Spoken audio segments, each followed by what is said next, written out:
Don't you hate choosing what to have on top of your toast in the morning? Honey, peanut butter, jam, all these wonderful things. And I always struggle as well as to what to put into the demijohn to go with my toast.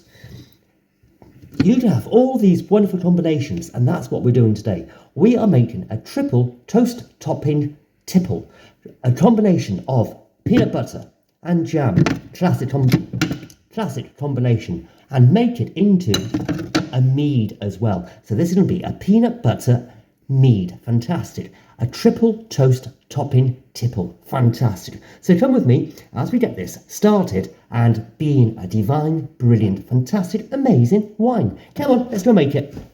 Now this really is a delightful tipple. It rolls over from my peanut butter and jam wine that I made, and I was really impressed with it.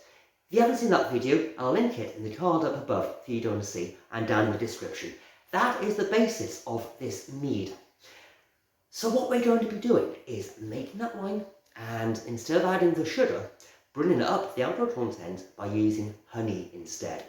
So what we need for this recipe is 2 340 gram pots of honey, 2 454 or 1 pound jars of jam. Choose your favourite type of jam. If you like raspberry, have raspberry. If you like strawberry, have strawberry. It's your choice, it's your wine, make it the way you want it, as I always say. And instead of using the conventional thick peanut butter that you buy in the jar, you know, that gloopy stuff, we're going to be using some peanut butter powder. This does not have the fat and the proteins that won't ferment. All this powder will break down and ferment really well and add a divine peanut buttery flavour and also texture to the wine. You know, that stick to the top of your mouth texture. So that's brilliant. That's what you want. Technically, this would be a wine because it's about 49% honey fermentables and 51% from the jam and the peanut butter. But it's still going to be close enough, be a mead, to call it a mead in my view anyway. I am not a stickler for 1% difference. That 1% sometimes makes a big difference, but this case, I'm not too worried. So it's a mead, fundamentally. First job we want to do to get this wine on the way is to spoon in your 2 jars of your favourite jam into a big stock pot, a big saucepan.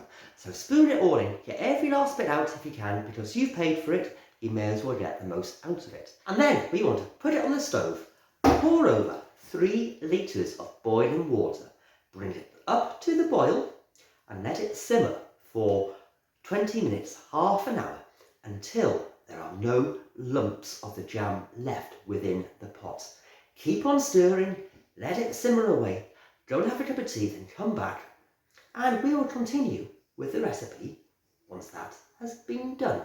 Once your lovely jam and water has come to the boil and simmered away for about 20 minutes, you want to set it aside to cool. My pan is in the sink, surrounded by cold water at the moment, cooling really quickly.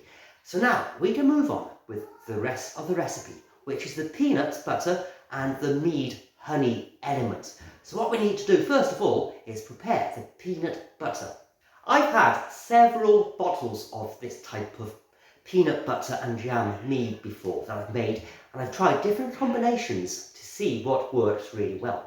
Now with the peanut butter powder, I have found that 3 tablespoons in a pint of warm water and stirred gives you the most divine flavour for the peanut butter and jam mead. So simply scoop in 3 tablespoons into a pint glass and fill the pint glass with warm water, not boiling, just hot, warm. And then just give it a really good stir, get all that powder mixed up. And now we want to pour that divine pint of peanut butter into a clean, sanitised, sterilised demijohn. Fantastic. So just pour it in using a funnel. And now we just need to pour in the 2 jars of honey on top of your peanut butter. Brilliant stuff. Oh, sticky, sticky. So just pour in the 2 fantastic jars. Get it all in. There is just under 1.2 kilograms of fermentable sugar in this triple toast topping tipple, which will give you a wine of about 13%. And now we just want to give that a quick shake to mix up the honey with the peanut butter.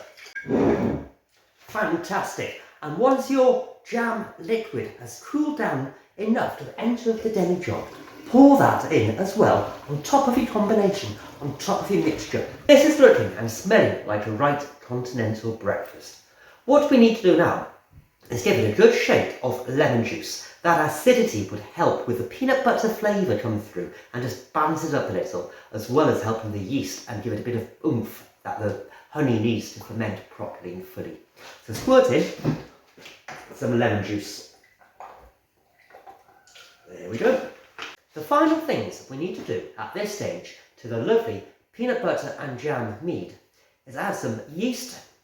I'm adding about a teaspoon's worth. A mead yeast would work really well with this, but I'm just using a general purpose wine yeast at the moment.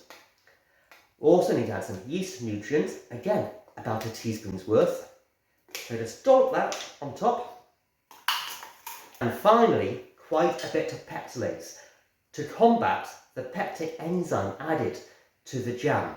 You don't want this turning clumpy. It will have a pectin haze, a type of starchy murkiness to it.